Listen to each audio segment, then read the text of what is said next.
My name is Christy Martin. I'm with the coordinating group on Alien Pest Species, and I've been working on the invasive plant issue since 2000 when I started with my Invasive Species Committee.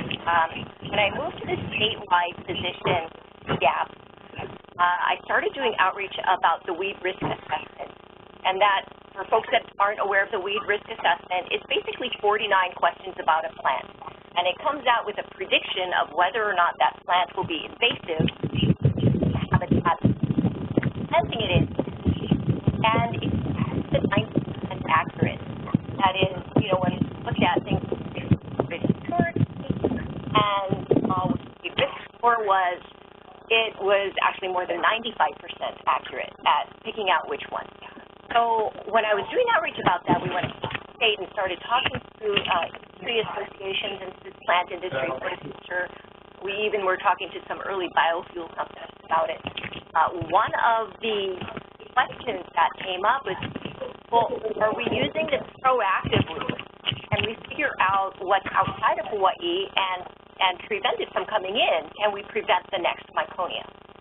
And I always thought that that was such a really, that's exactly what we want to try and do.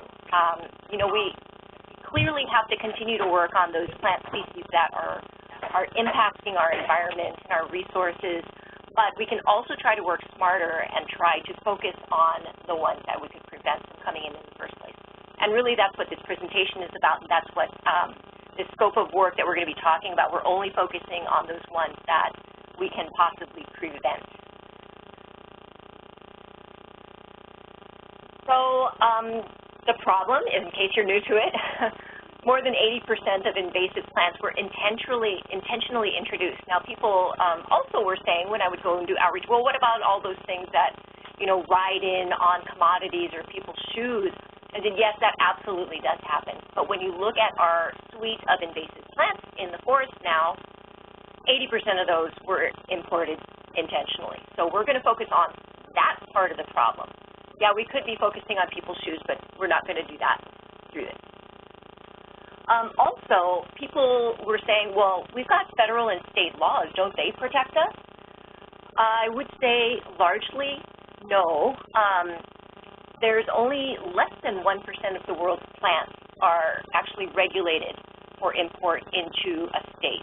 And that's way less than 1%. We're probably talking a percentage of 1%. And when you look at the structure of the federal and the state authorities, they're really not set up to do prevention in this way. A lot, for example, the species on some of the federal weed lists are plants that are present in some way, shape, or form in some areas. So our state noxious weed list, people say, well, we got a noxious weed list. Actually, that was never meant to be a list of plants that are restricted from import into Hawaii. It's just not what it was made for. It was made for addressing plants that were already here that were spreading from place to place. So what that means is we actually don't have a state regulatory framework for preventing new plants from becoming established. And once again, zoning in, that's what we are focused on. Can we identify some plants that we would like to restrict from import into Hawaii? And can we set up a regulatory framework within state law to be able to do that? There can and will be more invasive plant introductions to Hawaii. This is not going to fix everything, but we should be working on fixing the ones that we know about. It would be irresponsible not to do that.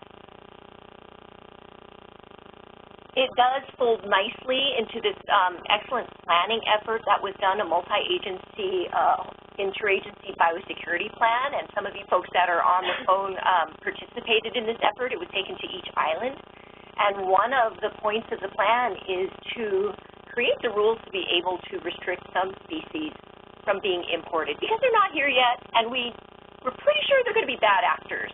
And Shahin is going to talk a little bit about how we came down to that conclusion about these plans. So where are we in this process?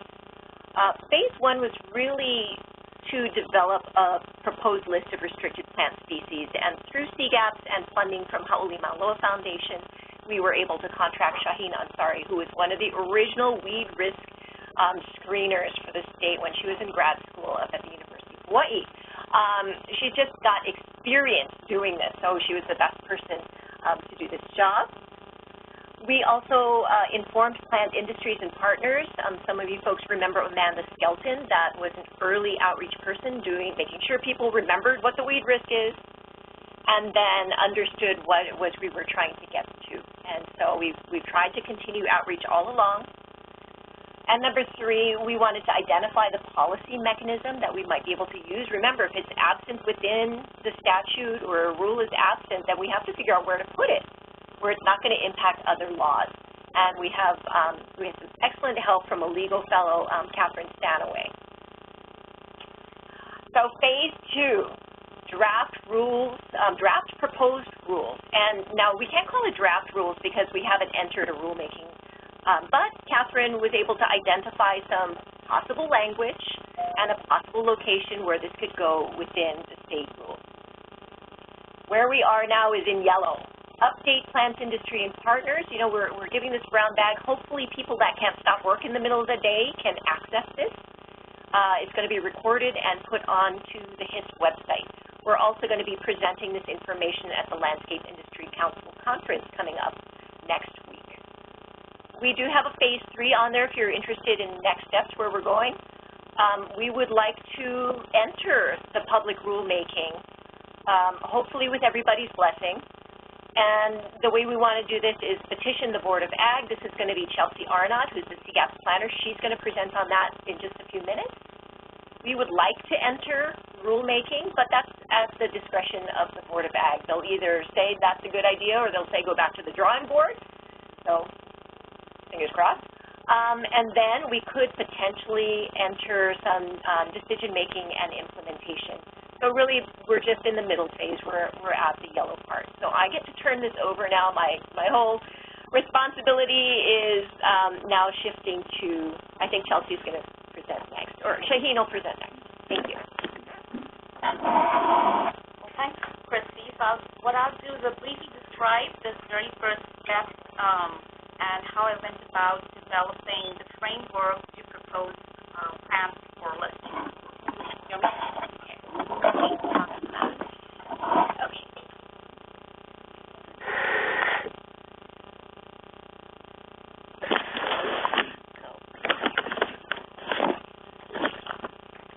So as Christy slightly touched upon, there are 2 ways that plants can enter the state, accidentally and deliberately. Plants can either, or seeds or other plant propagative materials can either hitchhike with imported commercial commodities or on people's personal clothing items. One example of unintentional introduction is fireweed that was introduced as a contaminant in hydroseed mix. Or plants are introduced deliberately, maybe for horticulture, forestry, erosion control, water, or even as biofuel crops. In fact, deliberately introduced plants tend to be disproportionately higher either in the overall flora of a place or in the introduced flora. So 50% of flora in Germany and Czech Republic is deliberately introduced. Over 60% of established non-native plant species in the U.S. are intentionally introduced. And here in Hawaii, even back in 1992, a study found that 58% of non-native flowering plants that are known to be naturalized in Hawaii up to 1986 were introduced intentionally. And studies have shown that plants introduced deliberately also are disproportionately more likely to become invasive. So, for example, a study in Europe found that out of more than 2,500 plant taxa, invasive plant taxa that they analyzed, about 77% were introduced through deliberate pathways. And another study in our oceanic islands found that about 90% of problematic invaders of natural areas were intentionally introduced, and only about 10% were attributed to unintentional introduction. And a common explanation has been that, one, just the process of deliberate introductions can select the species that are likely to become invasive, because traits that are useful for horticulture, such as rapid establishment, broad climate suitability, or high resource allocation to flowering also increase invasiveness. And second, just tropical pressure has been shown to be linked to invasion success. For example, an Australian study which used marketing as a proxy for tropical pressure found that actively marketed tree species in southern Australia naturalized more often than those that were not marketed. So if you want to protect native ecosystems from invasive plant pests, then this pathway of deliberately introducing plants should be of concern to you. But it should also be very concerning from an economic and regulatory perspective if you are in the plant industry or horticulture business and are constantly looking for plants to meet the market demand for exotic plants that can grow in a wide variety of conditions. So efforts in Hawaii are ongoing to tighten this pathway of deliberate introductions, and these include not just programs by conservation organizations like CGAPS Plant Fauna Program, but also media initiatives by Hawaii's landscape industry to invest more in propagating native plants for sale and propagation. But these efforts, they are voluntary, and although they are helpful, they really don't have that regulatory teeth, and we know it just takes one person to bring in that invasive plant. In fact, it was only in 2008 that the Department of Agriculture, which I should say is the only agency with the biosecurity mandate, gained the authority to restrict importation and sale of invasive plants. But as Christy had mentioned, the administrative rules on how plants should be added to such a list were not developed. And the existing restricted plant list by default has plants that are on the noxious weed list. So this brings me to the first step in phase one, right? That is to develop a list of plants to be proposed for restriction. So the goal here was to develop an objective approach to identify and document invasive plants that can be proposed for restriction and, tighten the pathway of intentional plant introduction. So where and how do we start? There obviously would be an inherent bias if we started off targeting one group of, say, ornamental plants or targeting one pathway on how plants are being introduced. But we know from a whole body of research out there that being invasive elsewhere is a good predictor of whether a plant will become invasive in a new region. And this seems a reasonable place to start. So the first step, I developed a pool of known invasive plant species from various weed lists. So that includes pretty much all the plant taxa that were there on the Global Invasive Species Database, plants on the federal noxious weed list, the various state noxious weed lists, even weed lists from places like New Zealand and Australia, all thrown into that pool. That was about 1,950 plant taxa, and then just pulled out all the duplicates, synonyms, orthographical variants, taxa that are only listed up to the genus level, pulled all those out, and you're left with about 1,280 taxa. Then came the question, how do we go about weeding the weeds? And the question I asked is, well, how many of these are in trade, are being actively traded? The idea being that plants that are desirable to humans, either for horticulture or medicine or ornamental purposes, are likely to be most deliberately introduced and are more likely to be, therefore, traded. So I screened those 80 taxa using these various horticultural databases, which have thousands of plant species and varieties and cultivars on them. It covers grasses, herbs, food, shrubs, trees, parasitic plants from, suitable to tropical, subtropical, temperate areas. And they're not just designed to help landscape or green industry professionals, but they are actively used by hobbyists and just plant enthusiasts who are looking to import plants that they are interested in. And one of the websites, I think it's the Dave's Garden website, it houses over 250 forums related to every type of gardening topic you can think of. suspicious forum just to trade seeds and plants.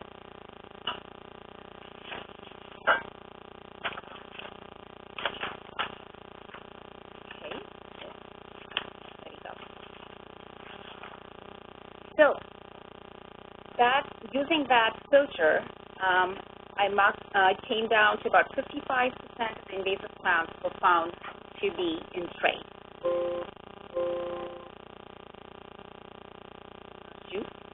Okay.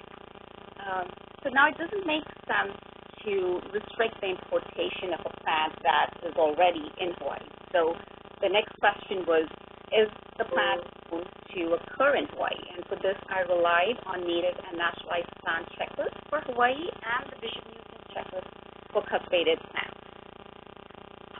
About half of the invasive plants that are in trade and already known to occur in Hawaii, either naturalized or cultivated, so 26% from my starting pool of over 1,200 taxa turned out to be invasive in trade and not occurring in Hawaii.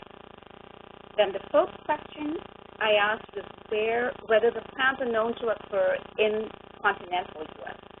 And the basis for this question is more from a regulatory standpoint. The federal U.S. Department of Ag that regulates importation of plants from foreign sources would you think have more of an incentive to restrict something that is not just a problem in Hawaii, but the U.S. in general.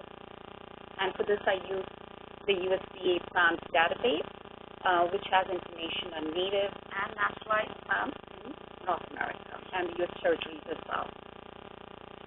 So this eliminated a whole lot of plants, leaving only 56.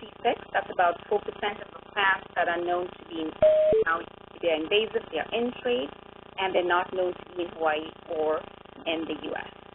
And at this stage, I even looked for plants that occur on the federal and Hawaii's noxious weed list. Actually, there was just one, Interagency cylindrica, and that kind of just removed. So the fifth and final question asked was, how likely are the species to become invasive in Hawaii?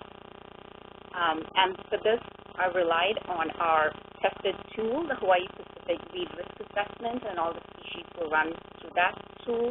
Christy touched upon a little bit. This is a model that uses 49 questions about the biology and the ecology of the species, of the geographic origin, its pest status, and it obtains a score for each species. If it's greater than 6, it's high risk. 1 to 6, it falls in the evaluate category.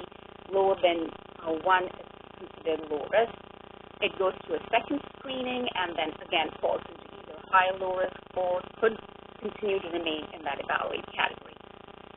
So this framework identified 36, or about 3% of the original pool of over 1,200 taxa that were there to be proposed for restriction.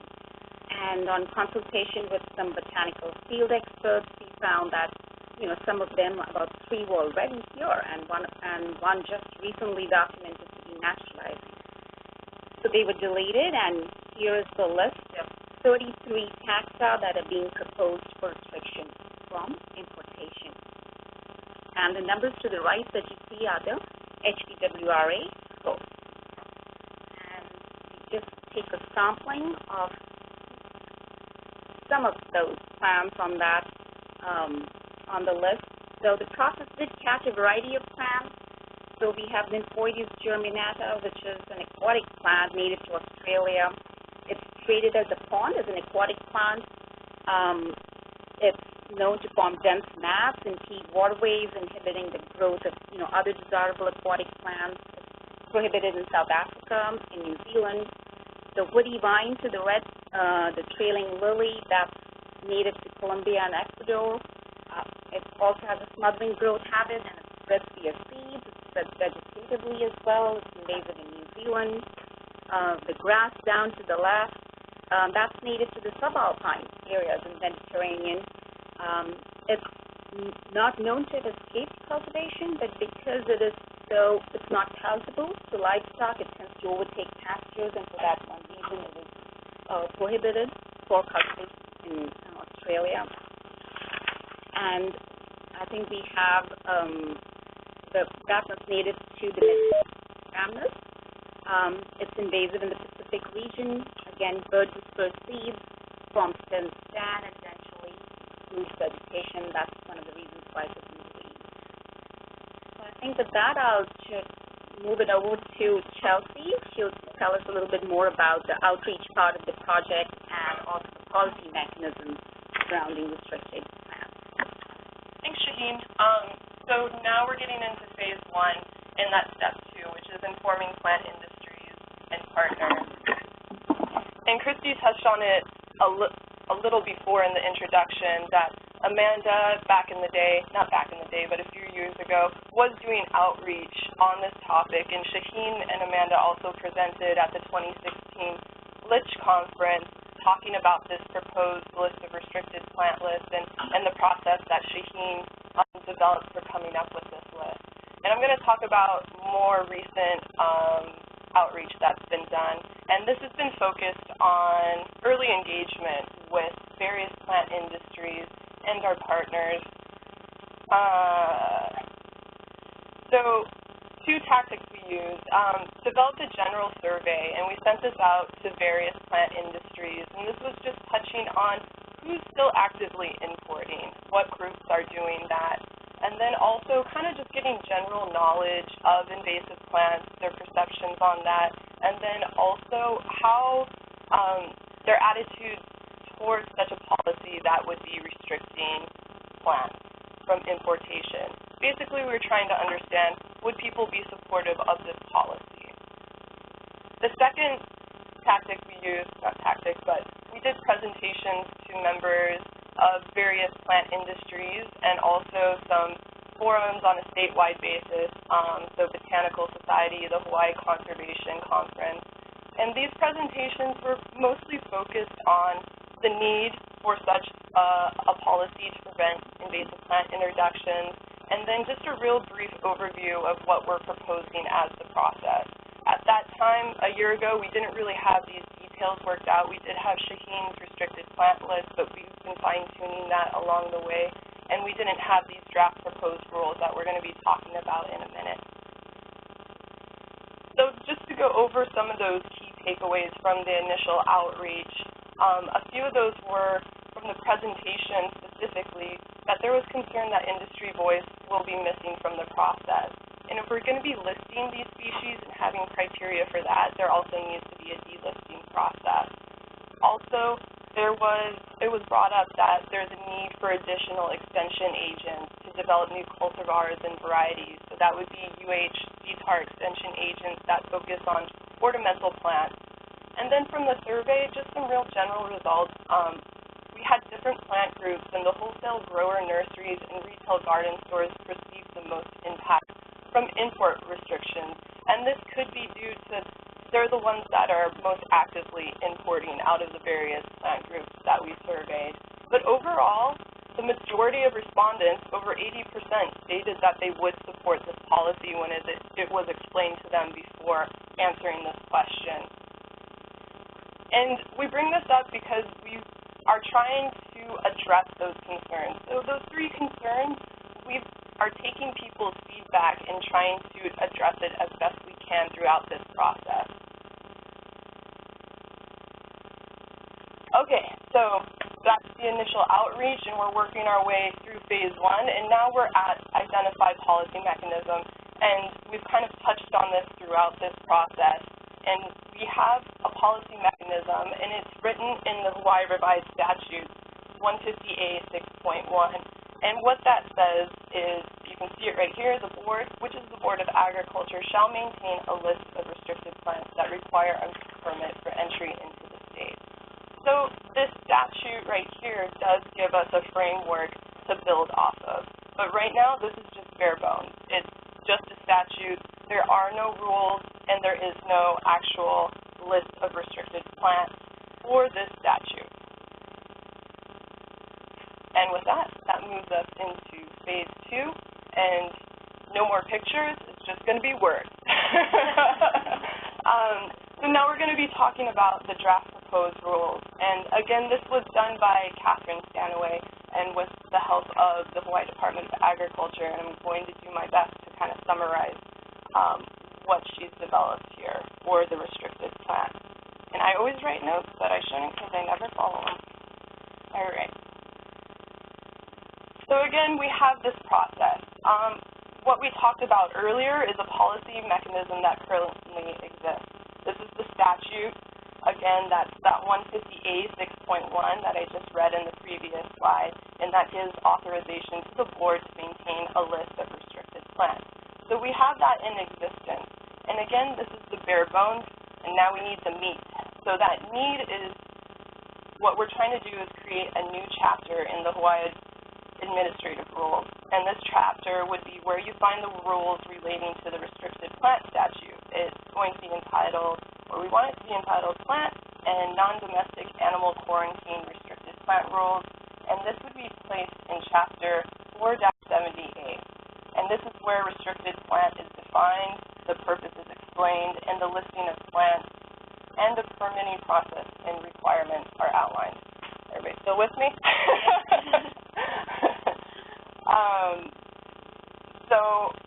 And what that will do is it requires a permit for the possession or importation of any plant or plant part on the restricted plant list. The effect of the new chapter is all plants can enter Hawaii from other states unless on the restricted plant rules, the noxious weed rules, or listed specifically by rule in the Hawaii Administrative Rules, Chapter 4-70. So importers are required to obtain a permit for importing any restricted plants. Noxious weeds are restricted plants, and I'm actually going to go into that a little bit more. I know that slide is pretty hefty, and we'll kind of break it down more.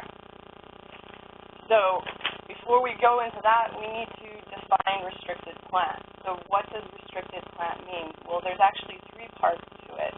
And I'm just going to read it because it is important. Specific plants or plant parts that may be detrimental or potentially harmful to agriculture, horticulture, the environment, or animal or public health, or that may spread or be likely to spread infestation or infection of an insect, pest, or disease that may be detrimental or potentially harmful to all those things I said above. And then noxious weeds are restricted plants. So Shahin touched on that previously, and also Christy. So the noxious weed lists are, by default, restricted plants. Now, talking about listing and delisting plants, and this is where it comes into, addressing that need. If we're going to list something, we need to have the ability to delist something. So to list a plant, a person must petition the Board of Agriculture. And delisting would be a similar process. And this is the process we're actually using to go and get these rules and the restricted plant list into an actual policy. So I'm actually going to be going into that in more detail in a little bit. And then to import or possess a restricted plant, a person submits an import permit to Hawaii Department of Agriculture Plant Quarantine. And I'll touch on the permitting process real briefly here. It follows the same as the animal import rules. It's a similar framework, and that was what was used to develop this permit process.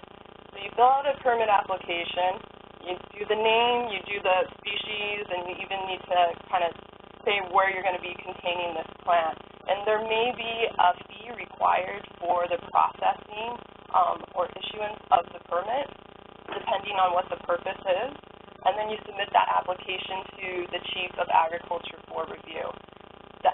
With that, the Chief of Agriculture can submit it to the advisory committees, and the advisory committees are made up of subcommittees that are made up of technical experts, and then there's the Plant and Animal, or the Committee on Plants and Animals Advisory Committee.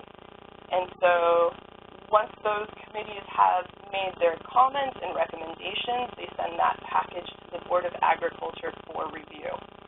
And that's where the decision-making happens. If they choose to approve the permit, that importer must adhere to all the permit conditions. Whew, yeah, all right. So now what? where are we going with this? Let me skip ahead here. Now that we have this meat, we have the draft rules, and we have a list on how we're trying to prevent future invasive plant introductions into Hawaii. We're taking this information to our partners in plant industries right now, hence this presentation, and then also we'll be doing a LICH presentation next week on October 10th. There are a few ways to implement the restricted plant rules, and after discussions with the Hawaii Department of Agriculture, the most transparent process is petitioning to the Board of Agriculture. This is because it allows a public hearing where people can come in and submit written or oral testimony. And so this takes us into phase 3, which, if you remember, is basically the last leg of this marathon and the final stage, hopefully. And the petition package includes the proposed draft rules, the list of plant species to be restricted based on what Shahin presented, letters of support, and then any additional supporting documents. This is where we could include the weed risk assessments that go along with each of those plant species. The Department of Agriculture submits this petition package to the Board of Agriculture, and hopefully Board of Agriculture puts that onto their agenda for a public hearing. Now, this needs to be done 30 days before public hearings, and Board of Agriculture schedules their public hearings the 4th Tuesday every month. So what we're shooting for is a public hearing on November 27th, and that means we're trying to get this petition package together by the end of the month, basically. And once it's on the agenda with Board of Agriculture, decision-making follows, where, they say yay or nay, back to the drawing board. So how you can participate? Well, again, we're doing these presentations and updates to get feedback on this proposed list and the draft proposed rules. So we're asking for people's feedback on these. Letters of support to submit with the petition package. These are just, things that help the Board of Agriculture make a decision. And then you can also submit written or come in person to the actual public hearing, which we're hoping is going to be November 27th. And with that, we have time for questions. And even if you think of questions, because this is a lot to digest, our contact information is up here, and we'll be giving a similar presentation on October 10th at the Landscape Industry Council of Hawaii Conference. And then this presentation is recorded, so it will be made available for whoever would like to watch it at their own leisure. And on behalf of Christy, Shahin, and myself, thank you for your time.